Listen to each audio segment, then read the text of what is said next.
Hello friends, வணக்கம். இன்றைக்கு நான் செய்து காட்ட போகிற ரெசிபி இந்த சம்மருக்கு ஏற்ற ரொம்பவே சூப்பரான ஸ்ரீலங்கன் ஸ்டைல் ஃப்ரூட் சலாட்.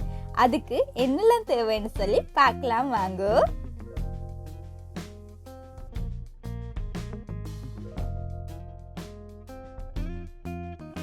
ஒரு மாம்பழம், 3 வாழைப்பழம், கிரேப்ஸ், 2 ஆப்பிள், லெமன், பாதாம், முந்திரி, 2 டேபிள் ஸ்பூன் சுகர், உப்பு, வெனிலா சுகர். இப்போ பார்த்தீங்கன்னா எல்லா ஃப்ரூட்ஸையும் கட் பண்ணி எடுத்துக்கலாம். முதலாவதாக மேங்கோவை கட் பண்ணி எடுத்துக்கலாம்.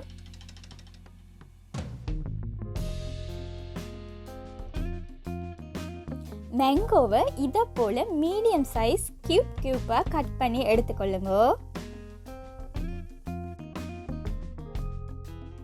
இப்போ பார்த்தீங்கன்னா நான் இதில் போடுற பழங்களையும் விட உங்களுக்கு பிடிச்சமான எந்த பழம் வேணும்னாலும் நீங்கள் இந்த ஃப்ரூட் சலாட்டில் சேர்த்து செய்து கொள்ளலாம்.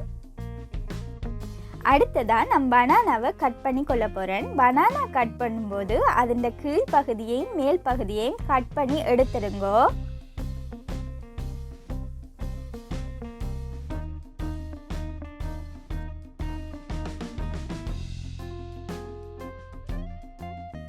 இதை போல் 2 கட் பண்ணிட்டு சின்னதாக கட் பண்ணி எடுத்துக்கொள்ளுங்க.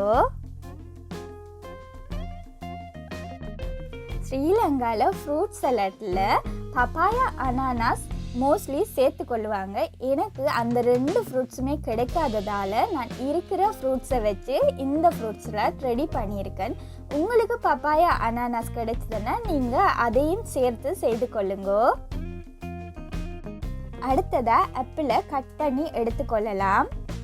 நான் எப்பவுமே ஆப்பிள்ன தோலை ரிமூவ் பண்ணிட்டு தான் சாப்பிடுவேன். அதனால் தோலை கட் பண்ணி எடுத்துக்கொள்கிறேன். உங்களுக்கு தோலோடு சாப்பிட விருப்பம்னா நீங்கள் தோலோடவே போட்டுக்கொள்ளலாம். இல்லாட்டிக்கு இதை போல் தோலை எல்லாத்தையும் ரிமூவ் பண்ணிவிட்டு சின்னதாக கட் பண்ணி போட்டுக்கொள்ளுங்க. ஃப்ரூட்ஸ் எடுத்துக்கிறது உடம்புக்கு ரொம்பவே நல்லது. நிறைய குழந்தைகள் ஒரு சில பழங்களை விரும்பி சாப்பிட மாட்டாங்க. அப்படி அவங்க சாப்பிடாத பழங்களை கூட இதை போல் ஃப்ரூட் சலாட்டில் மிக்ஸ் பண்ணி கொடுத்தீங்கன்னா அவங்க சாப்பிட்றமெண்டே தெரியாமல் சாப்பிட்ருவாங்க. அதனால கண்டிப்பாக ட்ரை பண்ணுங்க. அடுத்ததாக கிரேப்ஸை நான் 2 கட் பண்ணி போட்டுக்கொள்ள போகிறேன்.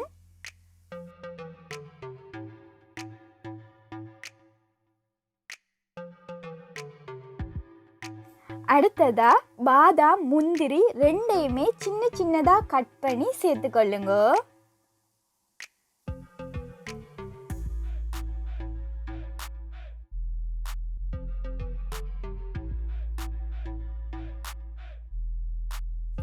அடுத்ததா 1 டீஸ்பூன் வெனிலா சுகரை சேர்த்துக்கொள்கிறேன். வெனிலா லிக்யூட் கூட யூஸ் பண்ணி கொள்ளலாம். அடுத்ததா 2 டேபிள் ஸ்பூன் சுகர் சேர்த்துக்கொள்கிறேன். ஃப்ரூட்ஸில் கூட இனிப்பு இருக்கும், அதனால அதிகமாக சேர்த்து கொள்ளாதீங்க.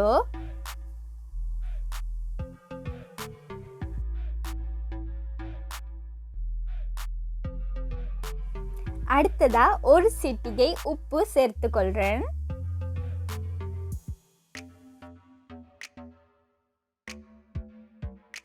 அடுத்ததா 1 table spoon lemon juice சேர்த்துக்கொள்கிறேன்.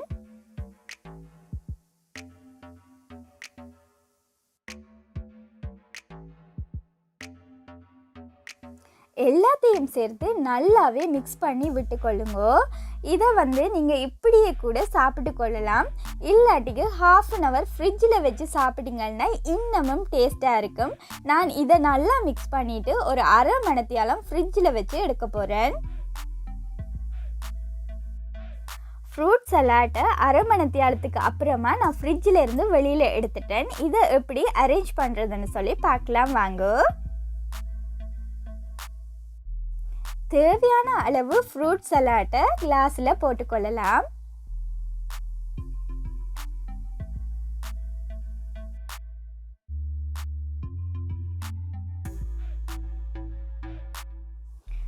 Fruit சலாட்டுக்கு மேலே நான் வெனிலா ஐஸ்கிரீம் வந்து போட்டுக்கொள்ள போகிறேன். வெனிலா ஐஸ்கிரீம், சாக்லேட் ஐஸ்கிரீம் ரெண்டுமே மிக்ஸ் பண்ணி கூட போட்டுக்கொள்ளலாம்.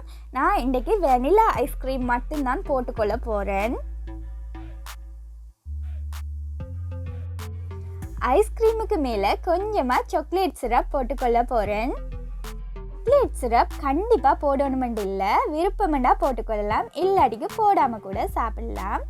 இப்போ பார்த்தீங்கன்னா என்னோடய ஃப்ரூட் சலாட் சூப்பராக ரெடி ஆகிட்டு.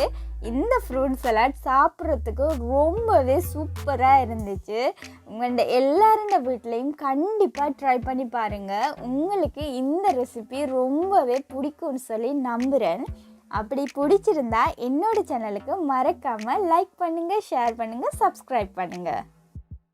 தேங்க்யூ.